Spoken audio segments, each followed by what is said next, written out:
আসসালামু আলাইকুম বন্ধুরা, কেমন আছেন সবাই? আলহামদুলিল্লাহ, আল্লাহর রহমতে আমরা ভালো আছি সবাই। এই তো দুপুরে রান্নাবান্না করার জন্য চলে এসেছি। ছোটো আম্মু, আমি আর খালা আসছে কাজে, তার সাথে ওরা গল্প করতেছে। এটা আজকে রান্না করব দেশি মুরগির গোশ আর পুঁই শাক দিয়ে ডাউল চচ্চড়ি করব আর কাঁঠালের বিচির ডাউল রান্না করব। পেঁয়াজ পেস্ট আর কাঁচামরিচ পেস্ট দিয়ে দিচ্ছি।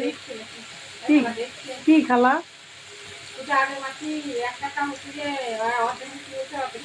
আমি দেখি নেই খালা, আমি শুনেছি।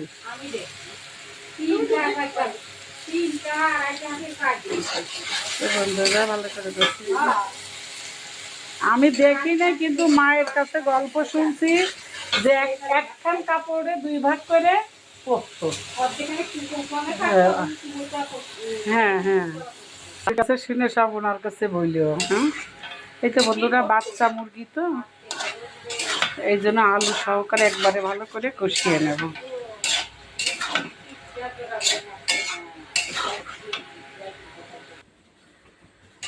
পানি দিয়ে দিলাম।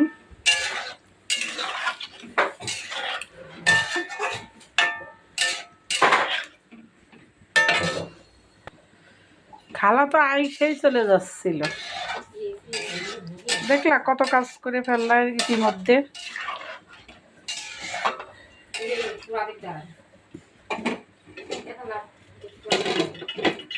হ্যাঁ, দিয়ে রান্না করছি তো এই জন্য কাঁচামরিচের কালারটা এরকম হচ্ছে। এই তো বন্ধুরা, মুরগি রান্না ডান। আজকে ডাউল আর পুঁই শাকটা এভাবে রান্না করবো, আজকে আর মাখিয়ে দেবো না। কি খালা? আম দাও, নরম হয়ে যাবে না।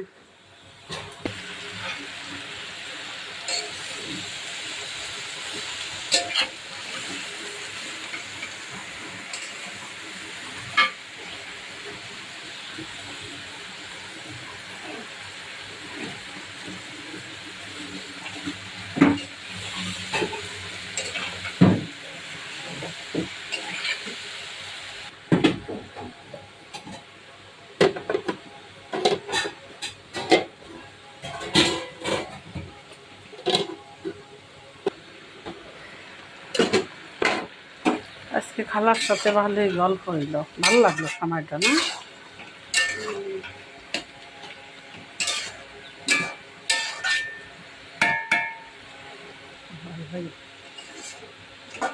এই তো বন্ধুরা, আমাদের ডাউল আর পুঁই শাক হয়ে গেছে, এখন নামিয়ে নেব।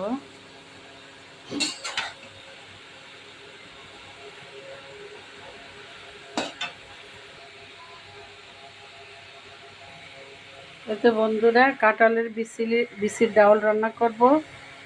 বিচিটা হালকা একটু ভাঙা ভাঙা রাখছি যাতে দাঁতে লাগে। লবণ দিয়ে দিলাম,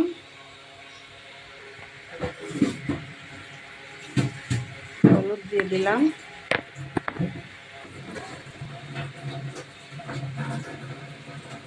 একটু আদা পেস্ট দিয়ে দিলাম, একটু রসুন পেস্ট দিয়ে দিলাম।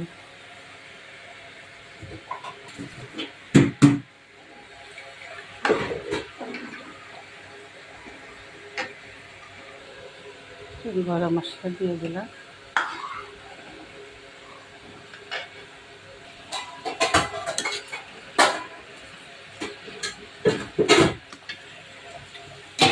এই যে বাগার দেওয়ার জন্য পাশে রসুন আর পেঁয়াজ দিয়ে দিয়েছি সরিষার তেল দিয়ে। আজকে রান্নাটা পুরাই সরিষার তেল দিয়ে করলাম, 3টা তরকারি।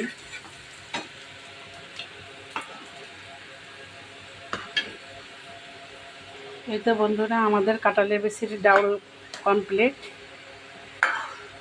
হালকা একটু ওই যে কী যেন বলো, পাঁচফোড়ন দিছি, হ্যাঁ, গরম মশলার গুঁড়ি, জিরার গুঁড়ি, ভাজা জিরার গুঁড়ি দিয়ে হালকা একটু চিনি দিছি, ওটা অপশনাল, না দিলেও হয়, তাই না? এখন নামিয়ে নেব। এই তো বন্ধুরা, আমাদের রান্নাবান্না কমপ্লিট। এই ছিল আজকে আমাদের রান্নাবান্না। বাইরের ওয়েদার দেখুন, আষাঢ় মাসের দিন। সবাই ভালো থাকবেন, সুস্থ থাকবেন, আমাদের জন্য দোয়া করবেন। দেখা হবে, কথা হবে পরবর্তী ভিডিওতে। সেই পর্যন্ত আল্লাহ হাফেজ।